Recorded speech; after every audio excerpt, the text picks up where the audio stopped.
How do you stay focused in a fast-paced environment? And have you ever felt the need to reward yourself, yet not take away from the progress that you made over the course of the last few months? Today, we're going to have a conversation around these two topics, and we're going to kind of discuss how we feel, how we think through this process, and hopefully you can get some cool ideas, tips, or tricks to kind of handle this situation for you. What's the thing that you can do that will give you that dopamine, that will give you that satisfaction, that will give you that drive to continue forward? I just feel like I'm in a car right now going 100 miles an hour down the Autobahn, and just things are just boom, boom, they're flying by.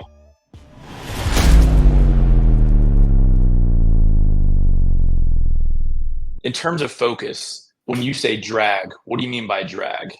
A resistance, a hesitation, not an instinctual go. So like imagine if something happens, I don't care, like something falls and you instinctually like reach out and grab it. That reach out and grab it isn't happening. But when we're talking specifically about starting a task or doing work in some way, shape, or form. So I don't know, like going to the gym, right? And normally just like here, grab your water, get ready to go.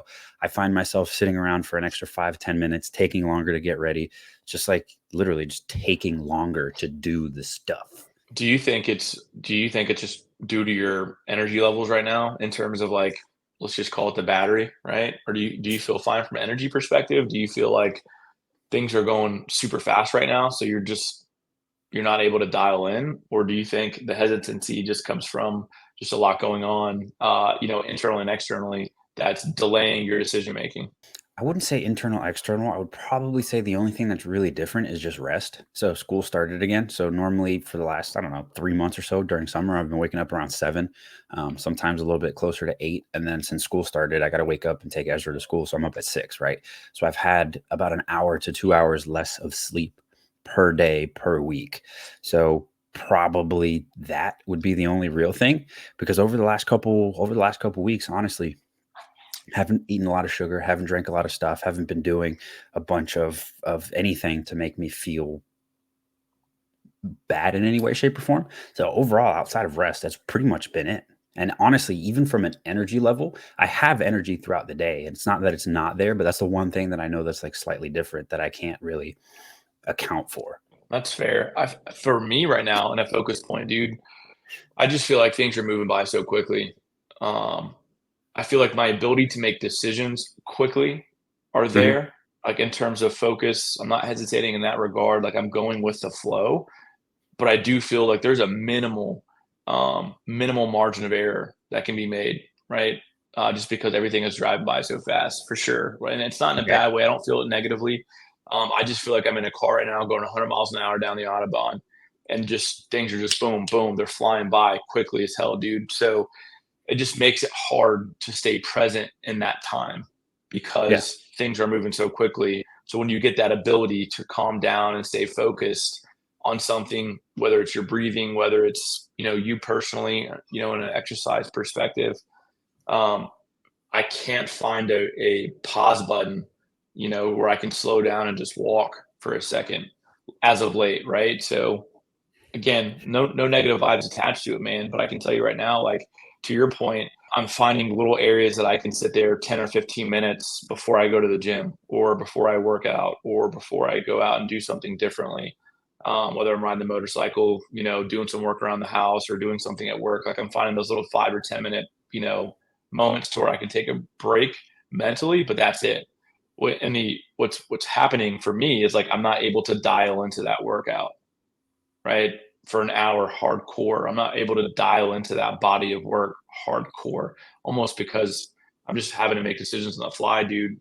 Which is, I'm glad that I can make those decisions on the fly and not be impacted in terms of being slowed down that way. But then the domino effect is just not being able to be still in the present, which hurts as well. Does that make sense? Yes, it does, but I do have a question in regards to that. So when you say Okay. you're unable to focus on the present, is it because you still have that lingering thought of what you were doing before? Probably. And it's that moment before, right? So it's like, whatever happened 2 moments ago is gone, but it's that prior moment that I just went through, that Yeah. that intersection that I just went through, so to speak, that I'm stuck at which is removing me from that next scenario. And then when I get into that next scenario, then I'm reanalyzing that conversation or that moment of time where I probably could have been more present or whatever it is, right? So it's like I'm in a revolving loop right now that I need to jump out of. Interesting. You know what this is. You know what this is. I forgot the exact name of it, but the task delay thing. I forgot what the name of it is. I'm pretty sure it was James Clear that talked about it in the pretty sure it was Atomic Habits. Don't quote me on that, but I'm pretty sure it was. But either way, it was like it's like a task delay thing. But when you jump from one thing to the next thing, there is an actual delay where your brain is still focused on the previous thing. So if you want to actually like deep focus and do deep work, you have to actually give yourself a break in between, a mental break where, hey, all of my thoughts based on this thing are now currently finished. Let's refocus on the other one. Where normally, like, you don't think about that, you don't plan it into your day. Most people don't. But when you're actually doing intense activity, you do have to give your brain a moment to finalize all of your thoughts from that previous thing so you don't have those delayed thoughts, which is what it sounds like to me that you're having. So normally when you have a nice easy day for the most part where it's not just like bang bang bang bang bang back to back, naturally you have time to sit back and stop, have a drink, grab a snack, whatever it is, and then sit down and refocus. And we do that naturally when we're working at an easy pace, not a lackadaisical pace, but an easy pace. It's kind of just like built in. Whereas when your days are really hectic and you're going back and forth, you don't have that. So you get that delay, and all of a sudden, like, you're doing that next thing, but you haven't given your brain time to, like, let's stop doing this and let's start doing this. Because from from from a personal perspective and from a like a person perspective, I don't know how to put it, but from an internal perspective, we as individuals don't actually need to not focus, right? We're better served when we fully focus on one thing and then jump to something else and we're fully focused. Girls are a little bit better at it, at multitasking than we are, but as guys, like, we're terrible at it. We need to focus on one thing, finish it, focus on another thing. We can do multiple things at the same time, but we need to be completely focused on what we're doing before we actually jump on the next one. And we don't get that delay. We don't have to actually give our brains time to relax or process through stuff. We just have to give it a new focus. So we could literally jump from, let's just say, I don't know, let's talk about household chores, right? You can do the dishes and get them done, and then do the laundry and then get it done, and then like vacuum and get it done. When you try to do all three at the same time, you do it all poorly. But when you do all three of them back to back, it's not the tasks, it's not the jumping back and forth. It's literally the like, do this one particular thing, then do this one particular thing. And if there's a definitive break, like, I'm done with this task, and you jump to the next one, you usually don't feel that, even though it's the same amount of work and the same amount of time. Whereas if you were doing 5 minutes of this, 5 minutes of this, and 5 minutes of this, and then switching back and forth, you wouldn't be able to complete it in the same amount of time. You're not giving your brain time to flush all that stuff out. No, That makes I sense? totally agree with you. Yeah, I totally agree. Multitasking is garbage, right? Some people argue that multitasking is not possible, but I find that to be false. Like, you can multitask, it's just not going to get the best work out of you. To use your framework, the deep work, right, from the Atomic Habits book. I do remember the looper that he was talking about in there as well. And like, I'm super aware of it. I can feel it. And let me just paint a picture for you. You know how much I love the Jaguars, right? Like, I'm a huge Jaguars fan. I Yeah. love them. I've loved them for forever, right? I'm not even interested in watching Jaguar football right now. That's where I'm at, and it's not because, and again, like, no negative vibes to it, dude. I love where I'm at, and I love the ability, because if this was me 10 years ago, this is where stress kicks in, right? This is where you start to make poor decisions because things are moving so quickly, and you don't have the experience to back it up, right? Where now, as times have shifted, leadership has changed, and my intellect in this particular category, I feel much better and much stronger. The reason where I'm at, where I'm really trying to be at with it, is really just intentionality as well. Like, I do still have moments where I'm pretty close to, like, for example, you said washing dishes, and I'll wash the dishes on the weekend to help out, my wife as much as possible, since I travel throughout the week, right? And that's my way of just trying to help her and to give back to her. So I'm trying to kill two birds with one stone, just because I'm not here Monday, Tuesday, Wednesday, Thursday, right?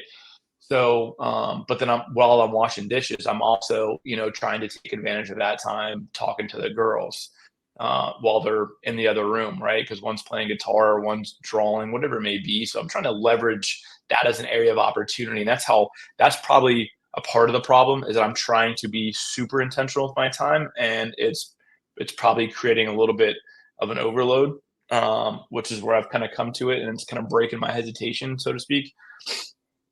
But the intentionality of the time that I've got and ensuring that I'm touching everything around me, and giving back, right? And we talked a little about that last time, and making a difference with the time that you got has been heavy, right? So there's definitely been a decrease in focus productivity for sure, which I'm aware of it. I'm trying to break that down today, break that down yesterday in terms of what I'm doing. But then there's also been a piece of me that's breaking discipline because of it, right? So whenever you start to speed up a little bit in terms of, either mental, physical, or external, you're trying to find ways to become super efficient, right? But the byproduct of that is breaking some disciplines or some of the blocking and tackling that I think, at least that I've been working on as a human being. Where you're trying too hard, and therefore I'm losing that original discipline mentality. So that's what I'm trying to recalibrate today, and get that done by the end of the night for sure. Like, just to meditate around that. And I think the other piece of it, you already kind of touched base on a little bit, is just like making sure you're getting the rest while all this is going crazy. And that's been something that's been lacking, dude, because I'm not able to decrease the overall sense of urgency in my brain, in my external environment. I'm not setting aside the proper means of rest in terms of physical versus rest, right? I still got to continue to work out. That's necessary. That goes back to the staying discipline piece for me, because that's when I feel at my best, is when I'm working out pretty consistently, right? And then getting the necessary rest so you can recalibrate, and become still, so you can get your focus back. That's where I'm at, man. And that's been a lot, really, truthfully. Yeah. That seems like an interesting place to be, because like we've all been there, right? We've all been, we'll call it, just for a relatable word, and I know this isn't the case for you, but overwhelm is really what a lot of people will relate that to. Trying to do too much or trying to do too many things at the same time. Whereas normally, if you try to do two or three things and you have a day to knock them out, you do. But if you're trying to do 10 things in the same amount of time, you do feel that feeling of overwhelm. And again, I know that's not what you're feeling, but it's how other people will relate to it. The craziest thing that I have is just back to that, finding a way to take a break, finding a way to stop for a moment and refocus on what you want that outcome to be. I mean, for me personally, that situation would be like, I guess I'm starting to feel that too, because so it's been raining for the past 2 weeks here in Florida. So I haven't been able to record anything motorcycle related. Like, I literally don't have a video that I can actually go out and shoot and record, because it's been wet outside, and I need outside, and I need sun, and I need daylight, and I haven't had any of that. So it's been a situation where now this week will probably be that, because I now have to find a way to record what would have been 2 weeks worth of videos in a matter of like a weekend. So it'll be there. But at the same time, I have to find a way to stop. I have to find a way to actually plan out these videos and get the focus done. And strangely enough, for me, that becomes easier when I organize my day at the beginning of the day. So the one thing, when I ever feel overwhelmed or when I feel like I have too much going on, I always push back to the first thing in the day is organize my day. What do I need to get done? What do I need to focus on? What's the most important thing? Knock that out first, knock it out early. So for me, it may be waking up and making a script, and that just kind of makes my day tumble a lot easier. And it puts me back into that get shit done mentality very early, very quickly. So that's usually the one thing that I kind of go back to when I start feeling that is finding You a way to know, organizing it early. one of the challenges I have when I do that is that I become overzealous in terms of the goals that I set for myself, which ends up adding to that. Because I'll go through and I'll have like A to Z, call this person, get this done, send that note, reach out to Kevin, talk to Heather about this, get the car insurance figured out, need a quote. Like, I'll have a whole entire notebook of shit that I can knock out, and I'll get that shit done. I'll go through and cross it off, and I'll be like, but then you got the other side of that, is that you have today's problems or challenges that come up, right? I don't want to say problems, because problem insinuates negativity. So let's remove that from the atmosphere for a second. But then you have today's obstacles that you've got to bounce through as well, right? So for me, in times of chaos, it's I do the exact opposite. I don't organize my day. I'll organize my personal time. Like I'll get up and I'll like fire up and make sure that I'm up by X amount, and I'll go on a walk and I'll make a phone call personally. But that's it. Like I'll organize my personal thoughts so I can make sure I don't forget about Kirk at that time, or whatever, personally is going on, whether it's the wife, whether that's the kids. But after that, I just go like, I know what I need to get done, but like I don't write that shit down, because then I literally will write out 73 things that need to be done before 5 p.m. And it adds to that. And let's call it what it is, dude. It is overwhelming, but it's not overwhelming in terms of like you can't handle it, or it's got any negative connotation to it.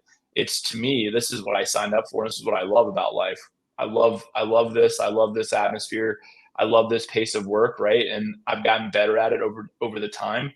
We're reading a book right now for work right now, and it just tells you in today's world, specifically, like we're expected to do more with less, right? Less resources, less time, less time in between projects, stuff like that, right? So it's a challenge to be number one in this environment.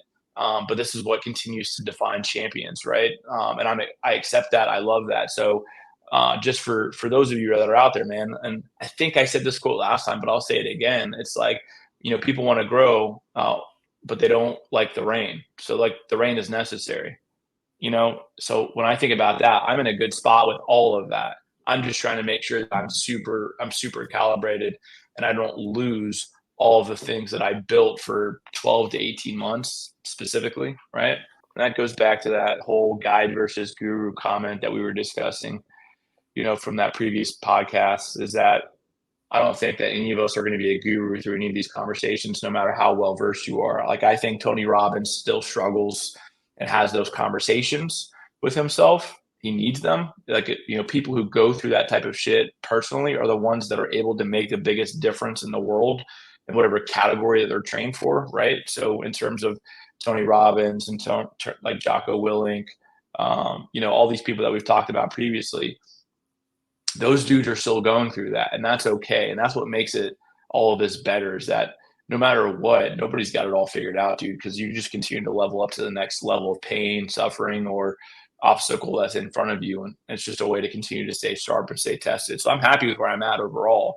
But I just want to go back and make sure I stay disciplined, right? I decrease the level of hesitation. And then number three, I got to continue to find ways of rest, right? Or stay present and still in moments, where, granted, what's on your mind? I still swear to God, I thought you were going to continue talking. No, dude, I'm good. I'm done. I gave you my 3 bullet points. I was writing notes at the same time. All right, so check this out. There's actually one thing that I was just thinking as a thought. It doesn't have to be in there. It's just something really crazy. This isn't what I wanted to talk about. But in general, over time, us as humans, us as people get better. So it's very interesting. And this is just a random thought that I had the other day, right? So obviously us here in this podcast, we're looking to get better, right? To compete on YouTube, but this is true for literally anything that you want to do. This is true for athletes. This is true for like anything. Think about the modern day like baseball player, right? We'll bring it back to baseball. Think about the modern day baseball player, right? How many of the modern day players could be very competitive back in the 40s, 50s, and 60s, right? Mostly everyone, right, that currently plays as an athlete now is probably better than the grand majority of the people that played this professional sport back 50, 60 years ago, simply because exercises have gotten better, knowledge has gotten better. Well, it's true for leadership. It's true for employees, right? The baseline level of society has jumped, right? You can now have someone that's younger, that's versed in technology, come in and start doing a more basic level job than someone that is, let's just say, for example, 50 or 60, right? That younger individual is going to be more snappy at it. They're just going to be more acquainted to it. So society, the standard for society in terms of whatever your output is, has gotten better. And I was just thinking about this in terms of YouTube, because 10 years ago, you could have gone on, made crazy videos on YouTube. By crazy, I mean very unskilled, very unplanned, very unthought out, and they would do well. And now that's not the case. Now you have to put in a lot of work. Now we have to sit down and script and write and think about what we're actually doing, because we're competing with a more advanced group of society. Like if you think about it, most people now have some sort of editing knowledge, right? significantly less than 10 years ago, and significantly less than the 10 years before that. Like 20 years ago, if you were editing, you were probably working in some sort of TV film industry, you were doing movies, or you were doing something. It wasn't just like random people editing shit. So now, 20 years later, in the current day, everyone has to have a baseline level of knowledge of this. And the skill level is so big between the people have been doing it for 10, 15 years and the people that haven't, that there's just a bigger gap there. But that's true for every aspect of life in terms of what we have now. So it's just like, as a human, we need to step up to compete to the level of stuff that we didn't need to do 15 or 20 years ago. And that's just true for everything. And it's just an interesting thought that I had over the course of the last couple of days, just kind of sitting back and thinking about, YouTube in general. That goes back to that comment that I just made about like it's never been harder. We're expected to do more with less resources and less time, right? From an education perspective, whether that's on the field, whether that's from a leadership perspective, whether that's personal perspective, right? Just because technology, in a way, it's shaped the landscape. The competition has never been greater, and that's where I go back to again, just to reiterate, like the overwhelming feeling is natural. It's a part of the game, right? It's completely necessary. I'm not bothered by it. However, I also know like, hesitation costs you the game. Hesitation costs you the opportunity to get promoted. Hesitation costs you the opportunity to excel at a high level. So for me, like I'm dialed in. I'm not dialed in the way I want to be in terms of, A+ performance, but I'm dialed in from the A+ lack of hesitation, perspective. I'm making changes. I'm creating results. I'm creating opportunity. I feel good with where I'm at in that regard, right? But then you just know the quality or the body of work. If speed is the game, which it is in today's world, speed and accuracy is almost applicable in every field that you're in, whether it's sports or business. You got to be fast and you got to be accurate, right? So the quality is going to suffer in some ways or aspects as you get stronger. The lack of quality won't be as high because you've got experience that yields results in terms of value and currency, whatever landscape you're playing at, to where other people have the speed, they can continue to go, but they're going to make mistakes along the way. Right. So it's just a unique way to look at it. That's the way I break it down and look at it. Like I don't have to be as fast as somebody who is 21 or 22 anymore, specifically because I know the right decision to make. I've already Yeah. been there. That's where the experiences and the failures come through. Like, what decisions to make. Doesn't necessarily mean that decision is going to have an accuracy rate of 100%. I'm aware of that. But like the accuracy of a young leader or a young professional, they're going to throw more interceptions. They're going to throw bad pitches. They're going to make mistakes, right? But their ability to bounce back from them is very fast in terms of levels of confidence and ego, where when you age, you know what not to do. It may not be a 99-mile-per-hour fastball right down the middle, right? That's a little bit inaccurate, but it's 93 and he's like lasered in where he wants that ball to go because he's got the information on this batter and knows that he's striking out in the bottom left-hand corner of the strike zone every fucking time, right? So that trumps speed right there. So that's another way to look at it, and something I was thinking through as we were having this conversation that makes me feel 10 times better. But it's exactly where I want to be at. You guys, if you're overwhelmed in any way, shape, or form, whether it's a new job or a new family member, a new relationship, whatever it is, I would just go back and look at that. Like it's exactly where you need to be at. And we always talk about that. You're exactly where you need to be at in order to grow in life. Just don't be still in that ideology for a second and just realize, hey, like, slow down, take a deep breath. But this is where you got to play ball at. 100% agree. 100% agree. What I wanted to talk about today, and we can make it somewhat quickish, is actually rewards, right? So in the past, as a young 21-year-old winging it, not experienced individual, I would reward myself, let's just say, pretty regularly with things that I guess made you feel better in the moment, right? You get a paycheck, you go out on the weekend, right? You get a bottle of alcohol, or for me, my big Achilles heel was always like freaking car parts, man. I would always get car parts. And that would put a hamper on the actual thing that was going on in the future. I didn't have the foresight to think about how my rewards affected what I wanted to do in the future, right? So I've been thinking pretty heavily about how can I build a reward system for myself that feeds the future, that doesn't cause me a delay in day. For example, if I go out and drink, right? And I haven't drank in, I don't know, like a year and a half now, but if I go out and drink, I'm hungover for a day, kind of lethargic, kind of like have a weird buzzy headache. Everyone's drank. Well, not everyone, but most people have drunk alcohol before, and you know the effects that it has on your body the next couple of days. So that slows me down. I can't have that, right? So obviously that cannot be a reward that I now have, which is to go out and have a drink, right? I don't do that. But what can my rewards be that I can give myself over the course of time as I achieve whatever steps so that I can continue momentum, so that I can stay motivated, stay engaged, but still actually feel the fact that I've gotten rewarded, right? I've gone and with certain bonuses over time, I've gotten what, like watches, random stuff, like buying shit, but does that actually feed what I want to achieve? Does that feed the future? Does that get me where I want to go? And a lot of the times, these rewards that we give ourselves, or the things that we kind of just like default by, is not helping us, right? I want the porch. I want the Porsche, not the porch, right? So as I go through and you have a big end game, one of the big things that I've been telling myself and focusing on is like, what's the end goal, right? Don't settle for anything short of that end goal. And that's one thing that I find it very hard and distracting is like, right, as you're working through, as you're getting yourself into a different financial position, and we've probably had this discussion before, you can afford different things that you couldn't have along the way, but that's not the end goal, right? So naturally, we would like to reward ourselves with a thing that we wanted in the past that we can now have, but that's still not the end goal, right?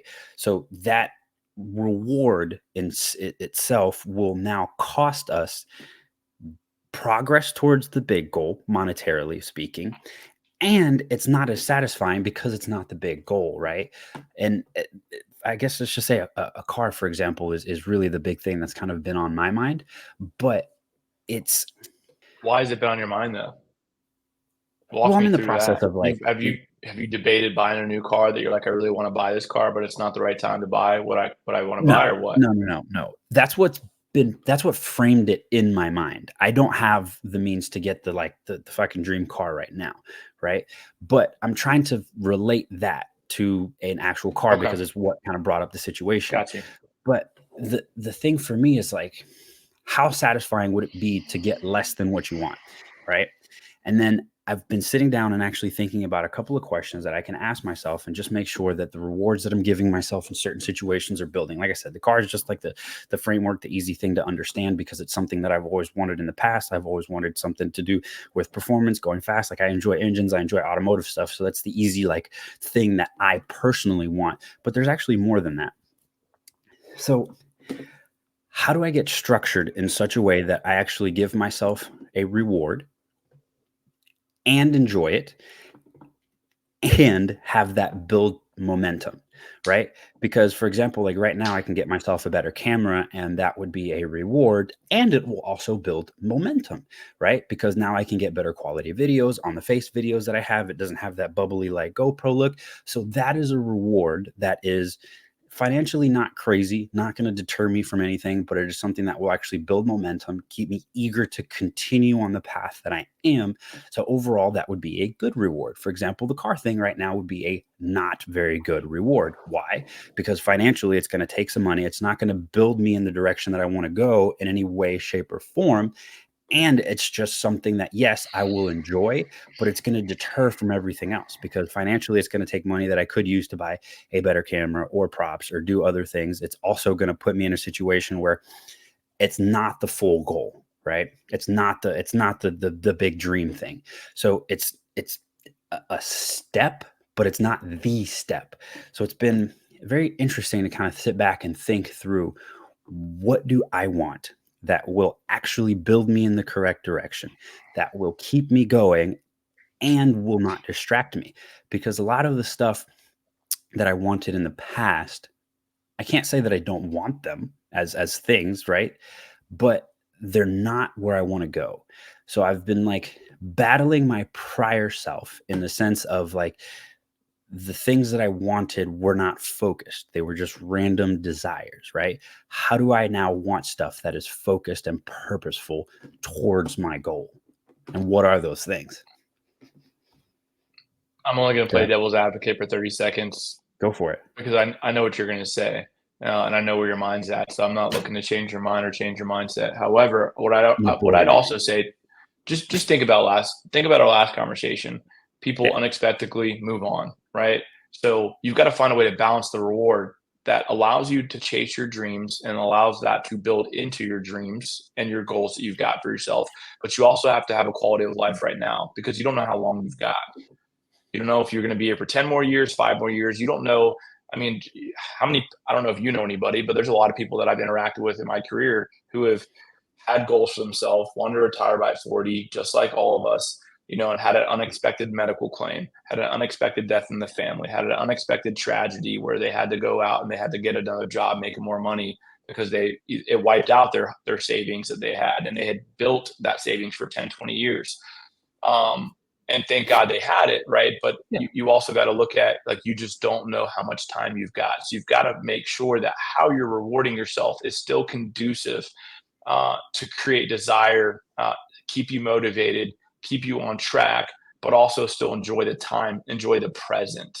And I know that that can be very convoluted in terms of how we can interpret it. I'm not encouraging anybody to take out credit cards and loans that they can't afford and to live with a high debt to income ratio, right? There's certain boundaries that you could cross off and say, I could afford this and still save X, only because you don't know what time. And you have to think through like your success rate, your journey, how long do you think it's going to take you to reach those goals, even if you had some derailers. But you got to make sure you leave some Kevin time in there somehow, some way, right? So be smart with it. You know, I don't know how you do it, but just remember you may not even hit the goal line because something crazy could happen that you can't not plan for. No, 100%. And I agree with everything that you said, and that's 100% true, and that's something that I'm thinking about building into it because obviously I'm trying to figure out like what my own personal reward system can be. But the big thing is like not taking away from that goal. I understand that I can reward myself. I understand that I don't have a finite amount of time that I'm aware of. Obviously, the time is finite, but I'm not aware of it. I do understand that there needs to be a level of personal satisfaction, but there has to be a way to fulfill that personal satisfaction, yet not distract from the goal, right? It's But funny. also It's there funny you're has to having be, these conversations, bro. Because I'm literally debating getting rid of the Mustang for the same thing. Like that. Like I don't drive the Mustang very much. I would love to put some time and energy into it because, to your point, I love cars and I love to go fast, right? But it's literally collecting dust. I had to take it yesterday to get registered, right? Because it was overdue for the registration.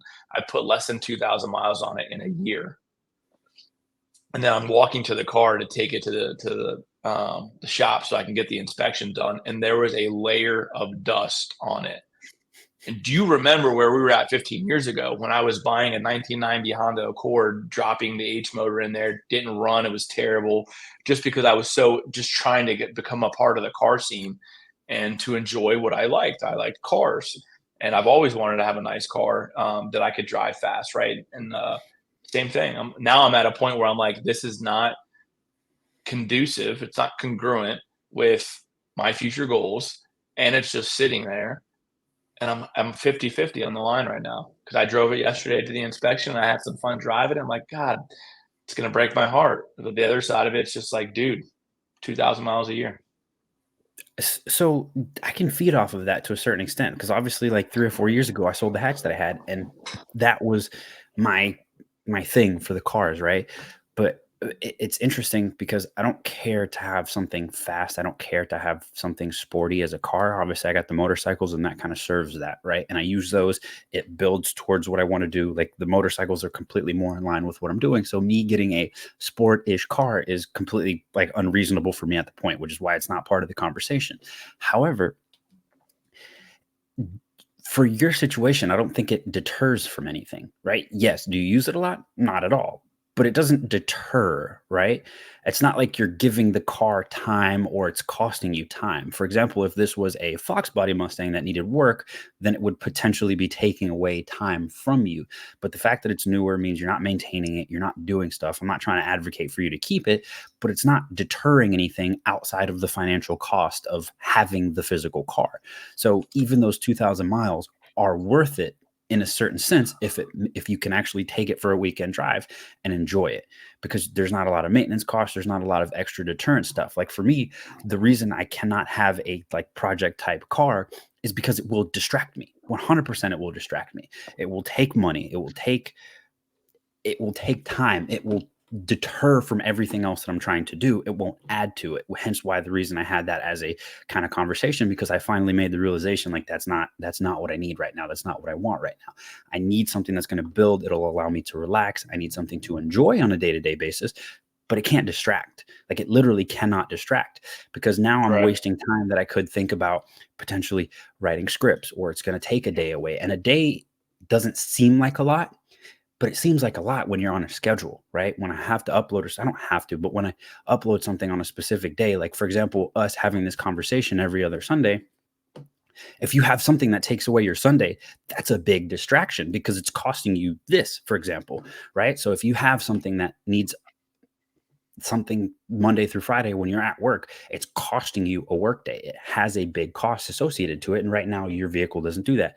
But there are other types of rewards, right? So can you have, for example, not have your car and on a monthly basis rent one, right? You can go on Turo, you can rent one, you can rent whatever, $100 a day. It costs you less than your car. It satisfies the same thing. I mean, if you only put 2,000 miles on your car, there is a different way to satisfy that thing without it being there. Now, in your situation, obviously the financial situation of owning the car is not a big deal. So, you might as well just have your own.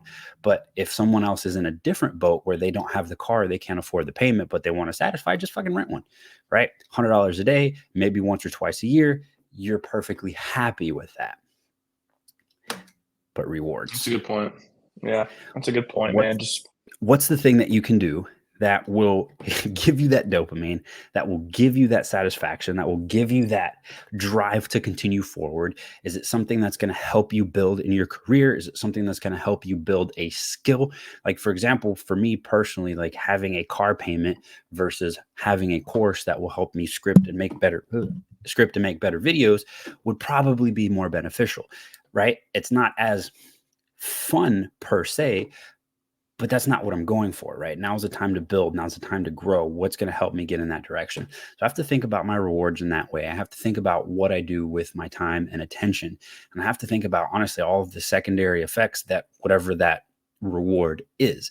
For example, if I drink alcohol, the secondary effect is 2 days gone of focus. Can I do stuff? Yes, but I'm going to be more tired. I'm going to be more less sharp, less agile. I'm not going to be able to focus as much as the cost of that reward. So really those secondary effects of those rewards is something that I've been thinking about very, very, very, very heavily. And it's different for everyone. So I can't get into any specifics for anyone else, but it is something that you actually have to sit back and think about is what is the added cost outside of the fun that whatever that thing brings.